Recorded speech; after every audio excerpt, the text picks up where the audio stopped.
देखिए, बात ऐसी है कि रामपुर ज़रूर आज़म खां का गढ़ माना जाता है, लेकिन औरतें सेफ़ नहीं हैं यहाँ, बिल्कुल सेफ़ नहीं है। आज़म खां की गढ़ मान लीजिए ठीक है, लेकिन जो मेरे पर गुज़री हैगी वो मैं जानती हूँ। मैंने आज़म खां का भी दरवाज़ा खटखटाया, बेगम का भी दरवाज़ा खटखटाया उनकी, लेकिन मुझे कहीं पे कोई सपोर्ट नहीं मिली।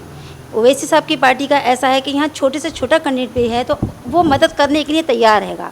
मैं उनके पास गई, जो यहाँ के छोटे से छोटे हैं, जैसे कि परवेज़ निज़ामी साहब हैं, इन्होंने मुझे इनकी सपोर्ट मिली, मुझे इनकी पार्टी भी अच्छी लगी और मुझ जैसी तमाम औरतें। ज़रूर आज़म खां का गढ़ ज़रूर है, लेकिन हमें कुछ उससे फ़ायदा नहीं हुआ। हमने बहुत वोट दिए, हर बार दिया, आज़म खां की पार्टी को बनाया हम जैसी औरतों ने, लेकिन हम जैसी औरतें सेफ़ नहीं हैं।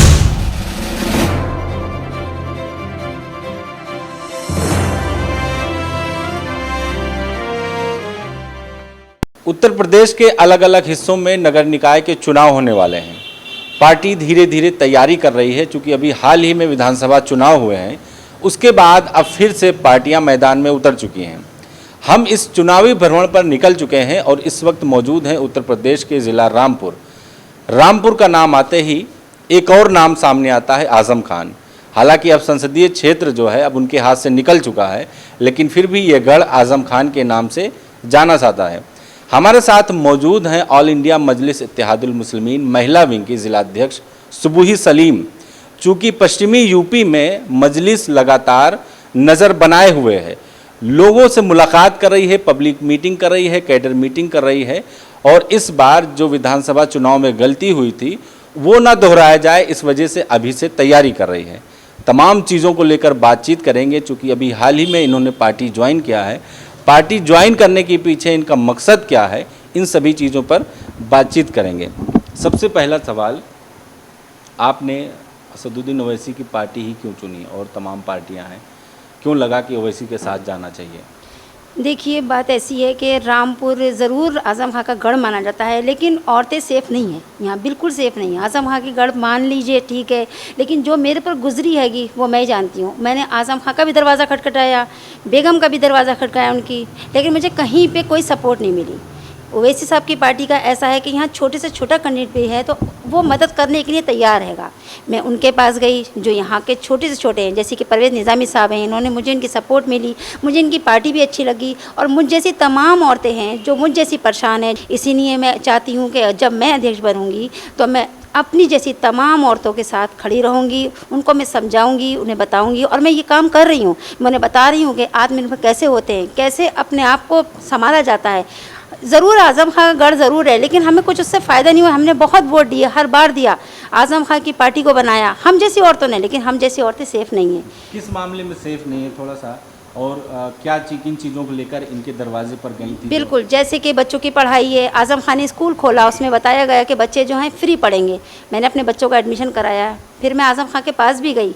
मैंने उनसे कहा मंत्री जी से कि ऐसे ऐसे मेरे बच्चे का, उन्होंने कि यहाँ जाओ वहाँ जाओ। आज़म खां से डायरेक्ट मेरी बात हुई है। मैं ये 2017 की बात बता रही हूँ आपको, 2017 में, मगर 16-17 में मंत्री थे जी, बिल्कुल मंत्री थे, बिल्कुल जी। और वो अच्छे से मतलब औरतों के साथ खड़े थे कि मैंने सुना था कि मदद कर रहे हैं, सब कुछ कर रहे हैं, लेकिन मेरी कोई मदद नहीं हुई। मुझे बच्चों को स्कूल से उठाना पड़ा और फीस भरना पड़ी पूरी, जबकि मेरा ये बोल दिया गया था कि मैं फ़ीस का बिल्कुल बेगम हो जाऊं, लेकिन कुछ नहीं हुआ। फिर मेरे साथ मेरे हस्बैंड की तबीयत का हो गया, मैं आज़म खां का नाम लेके हॉस्पिटल गई, मुझे वहाँ पे भी कुछ नहीं मिला, जबकि मेरा कार्ड वगैरह बना हुआ है, आशीर्वाद कार्ड बना है, लेकिन कुछ कहीं नहीं हुआ, मेरा कहीं कोई फ़ायदा नहीं हुआ। लेकिन जब से मैंने ओवैसी साहब की सारी रिकॉर्डिंगें सुनी है, सारी वीडियो देखी हैं, उससे मुझे जो मुस्कान का केस सामने आया था, जिस तरीके से उन्होंने उसको ढारस दिया था, मुझे भी अच्छा लगा। मेरी ये बहुत दिली ख्वाहिश है कि मैं ओवैसी साहब से मिलूँ। फ़िलहाल मैं उनकी पार्टी के लोगों को ज्वाइन कर रही हूँ, तो मुझे बहुत अच्छा महसूस हो रहा है। मुझे परवेज़ निज़ामी साहब जो कि ज़िलाधीश हैं, मैं उनके साथ मुलाकात करने के बाद उन्होंने मेरा गैस का सिलेंडर का भी करवाया, मेरा वो भी हो गया है। और आइंदा जो भी चीज़ें हैंगी मुझे उनसे फ़ायदा हो रहा है। मुझे ओवैसी साहब की पार्टी इसलिए अच्छी लगती है क्योंकि हम जैसी मजलूम औरतों के ये लोग साथ खड़े हुए हैंगे। एक चीज़ और, देश में और भी तमाम बड़ी बड़ी पार्टियां हैं, ये अभी पार्टी लड़ रही है, संघर्ष कर रही है, अभी लोग इसके साथ नहीं जुड़ रहे हैं। आपको ऐसा क्यों लगा कि इसी को चुने? और भी तो पार्टियां थी, वो उसमें भी बड़े नेता थे, बिल्कुल। मंत्री हैं, विधायक हैं, बिल्कुल, सरकारें आपने हैं। बहुत अच्छा सवाल किया है, मैं इस बात की वो हूँ। लेकिन जो और पार्टियां हैं उनके अंदर शोपंती बहुत है, वो पैसा खर्च करके शो ज़्यादा करते हैं, अपनी ज़्यादा आवाज़ को ज़्यादा उठवाते हैं, लोगों को पैसा दे दे के अपने नाम के नारे लगवाते हैं। लेकिन ओवैसी साहब की पार्टी का कुछ ऐसा सिस्टम नहीं है, वो सिर्फ दिल से काम करते हैं और मजलूम औरतों को उनका हक दिलाने की कोशिश करते हैं। लेकिन ओवैसी साहब ने हर चीज़ से आज औरतें पर्दा करना चाहती हैं तो पर्दे का भी उन्होंने इतना अच्छा इंतज़ाम कर दिया है कि जो औरतें, जो बच्चे स्कूल में, लड़कियाँ स्कूल में पर्दा करना चाहती हैं वो पर्दा भी कर सकती हैं। आज मैं ओवैसी साहब की पार्टी से जुड़ी भी हूँ, मैं कांग्रेस पार्टी से भी जुड़ी थी, मुझे फैसल लाला की तरफ से भी एक ऑफ़र आई थी रामपुर से, लेकिन वहाँ पे कुछ इतना पर्दे का नहीं था। उन्होंने सबसे पहले नकाब का कहा कि आप ये दुपट्टा वट्टा नकाब वकाब का कुछ नहीं करें। लेकिन ओवैसी साहब की पार्टी में आने के बाद मैं जब इन लोगों से जुड़ी हूँ, जैसी नजमा फातिमा जी हैं और लोग हैं, परवेज़ निज़ामी साहब हैं, इन लोगों ने कहा नहीं आप बुरखे में रहिए, आप बुरखे का वो करिए, सबसे ज़्यादा आपको नकाब की रहना चाहिए। मुझे ये बात बहुत अच्छी लगती है कि औरतों की, मज़लूम औरतों की मदद भी हो रही है और छुपा तरीके से हो रही है। पार्टी का शोर शराबा करना इतना ज़रूरी नहीं है, पार्टी तो कभी भी कोई भी जीत सकती है। अब बंदा जाग गया है, अब औरतें जाग गई हैं, और नहीं जागी तो मैं जगाऊंगी उन औरतों को, घर घर जाके बताऊंगी मैं उन्हें कि यही ओवैसी, सवाल था कि किस तरह से बिल्कुल मैं घर घर जाके बताऊंगी और उन्हें बताऊंगी कि मैं खड़ी हूँ। जब मैं मजलूम थी, जब मेरे साथ कोई नहीं खड़ा था तो मुझे इन लोगों ने सहारा दिया, उन लोगों को मैं सहारा दूंगी और मैं बताऊंगी कि ओवैसी साहब की पार्टी से जुड़ के क्या फ़ायदे होते हैं। और मुझे उम्मीद है कि औरतें समझेंगी और अपना हक जानेंगी।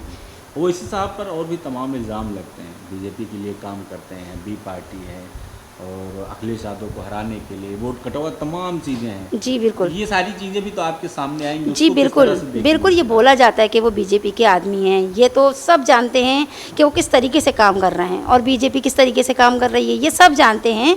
इसमें कोई दो राय नहीं है कि उनका नाम उसमें जोड़ा जाता है, क्योंकि वो खुल के बोलते हैं, वो किसी से डरते नहीं हैं। और बीजेपी भी यही करती है कि डरती नहीं किसी से, लेकिन बीजेपी के साथ सपोर्ट है, ओवैसी साहब के साथ सपोर्ट नहीं है, लेकिन फिर भी वो खुल के बोलते हैं और मैं उनके साथ हूँ।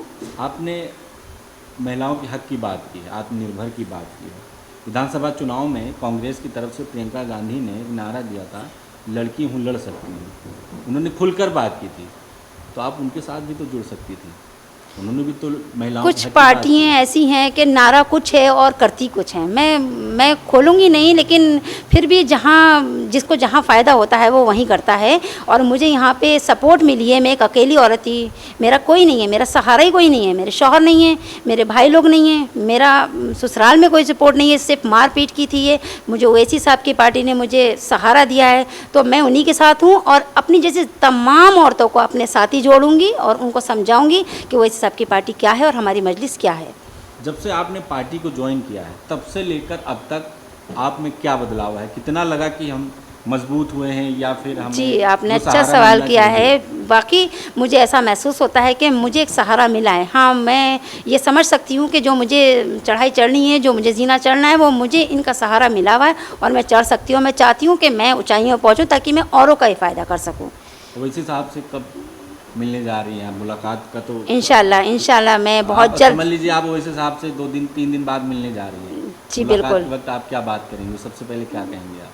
सबसे पहले तो मैं उनको मुबारकबाद दूंगी, जिस तरीके से वो काम कर रहे हैं, जिस तरीके से वो बिल्कुल शोबंदी नहीं करते हैं और उनके साथ पब्लिक जुड़ी भी है, लेकिन इतना शो नहीं करते हैं। वो इतना, उनके नारे नहीं हैं कि बेटी बचाओ तो ऐसा करो तो वैसा करो, वो सिर्फ खुल के बोलते हैं और मैं उनके साथ हूँ। और मैं उनसे मिलने के बाद मुबारकबाद तो दूंगी, लेकिन अपनी जैसी तमाम औरतों को साथ लेके जाऊंगी ताकि उनकी जो टीम है, जो उनके वो महिलाओं की भी हिम्मत और बिल्कुल हौसला हिम्मत हो। बढ़े, सिर्फ और सिर्फ अभी। उसी से काम जी करना है, बिल्कुल उसके लिए बिल्कुल काम उन्हीं के लिए काम करना। और मुझ जैसी तमाम औरतें हैं जो कि मैं ओवैसी साहब की पार्टी से जोड़ूंगी और मुझे उम्मीद है कि उनका भला होगा। बहुत बहुत शुक्रिया।